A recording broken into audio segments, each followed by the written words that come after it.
صدر بائیڈن کے بیٹے پر آتشی اسلحہ رکھنے کے قوانین کی خلاف ورزی پر فرد جرم عائد۔ سعودی عرب نے 2 فوجی اہلکاروں کو غداری کے جرم میں موت کی سزا دے دی۔ اور چین میں ملکی جذبات مجروح کرنے والے لباس پہننے پر سزا کا مسودہ قانون تیار۔ وائس آف امریکہ واشنگٹن سے اہم خبروں کے ساتھ سعدیہ زیب رانجھا۔ صدر بائیڈن کے بیٹے ہنٹر بائیڈن پر آتشی اسلحہ رکھنے کے وفاقی قوانین کی خلاف ورزی پر فرد جرم عائد کی گئی ہے۔ فرد جرم کے مطابق ہنٹر بائیڈن نے 2018 میں اسلحہ خریدتے وقت منشیات کے استعمال سے متعلق غلط بیانی کی تھی۔ ڈیلاویئر کی وفاقی عدالت میں دائر فرد جرم کے مطابق ایسا اس عرصے میں ہوا جب ہنٹر نے کوکین کی عادت سے نجات پانے کی کوشش کا اعتراف کیا تھا۔ یہ فرد جرم ایک ایسے وقت سامنے آئی ہے جب کانگریس کے ریپبلکنز ڈیموکریٹک صدر کے خلاف مواخذے کی تحقیقات کر رہے ہیں، جن کا تعلق ہنٹر بائیڈن کے کاروباری معاملات کے بارے میں ہے۔ ریپبلکنز نے اس بارے میں شہادت حاصل کی ہے کہ کس طرح ہنٹر بائیڈن نے بیرون ملک کاروبار کرنے کے لیے بائیڈن برانڈ کا استعمال کیا، لیکن انہوں نے صدر کی جانب سے کسی غلط کام کے بارے میں ٹھوس ثبوت پیش نہیں کیے ہیں۔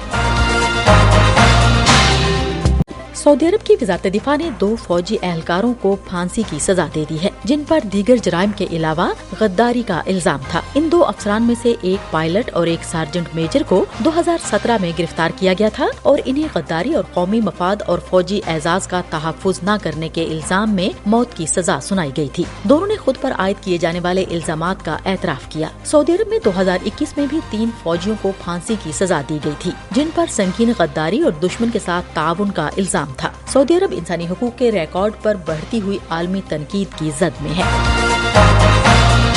اقوام متحدہ کے انسانی امور کے رابطہ دفتر OCHA کے سربراہ مارٹن گریفتھس نے خدشہ ظاہر کیا ہے کہ لیبیا میں تباہ کن سیلاب کے نتیجے میں 20,000 افراد ہلاک ہو سکتے ہیں۔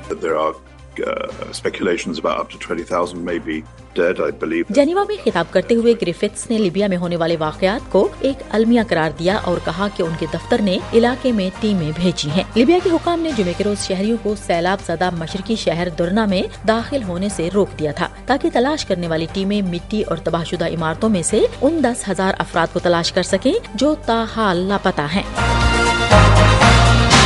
ہم وائس آف امریکہ واشنگٹن سے آپ سے مخاطب ہیں۔ یوکرین نے کہا ہے کہ اس کی افواج نے روسی فوجیوں کے ساتھ شدید لڑائی کے بعد ملک کے مشرق میں ایک گاؤں پر دوبارہ قبضہ کر لیا ہے۔ اینڈریوکا گاؤں مشرقی ڈونیٹسک کے علاقے میں روس کے زیر قبضہ قصبے بخموت سے تقریباً 10 کلومیٹر جنوب میں ہے۔ یوکرین کی مسلح افواج کے جنرل سٹاف کی جانب سے جمعے کی صبح اینڈریوکا پر دوبارہ دعویٰ کرنے کا اعلان سامنے آیا۔ اینڈریوکا میں یوکرینی فوج کے قبضے کے بارے میں روس کی جانب سے کوئی تصدیق یا تبصرہ نہیں کیا گیا۔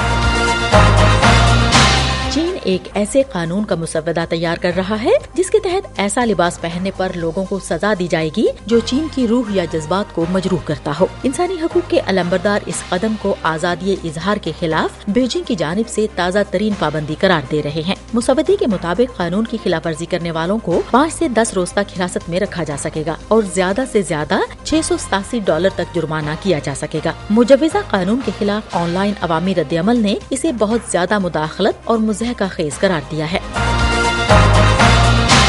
اور لیڈی ڈیانا کی مشہور کالی بھیڑ والے سرخ سویٹر کی نیلامی اس وقت توقع سے آگے بڑھ گئی جب نیو یارک میں ایک نامعلوم شخص نے $1.14 ملین کی بولی لگائی۔ اگست میں لیڈی ڈیانا کے اس معروف سویٹر کی نیلامی پیرس میں ان کی 26ویں برسی پر شروع کی گئی۔ اس سویٹر کو ڈیانا نے اپنی منگنی کے کچھ روز بعد ایک پولو میچ کے دوران 1981 میں پہنا تھا۔ اس سرخ سویٹر پر بنی سفید بھیڑوں میں ایک کالی بھیڑ تنہا کھڑی ہے۔ لوگوں نے اسے لیڈی ڈیانا کے شاہی خاندان میں ایک آؤٹ سائڈر ہونے سے تشبیہ دی تھی۔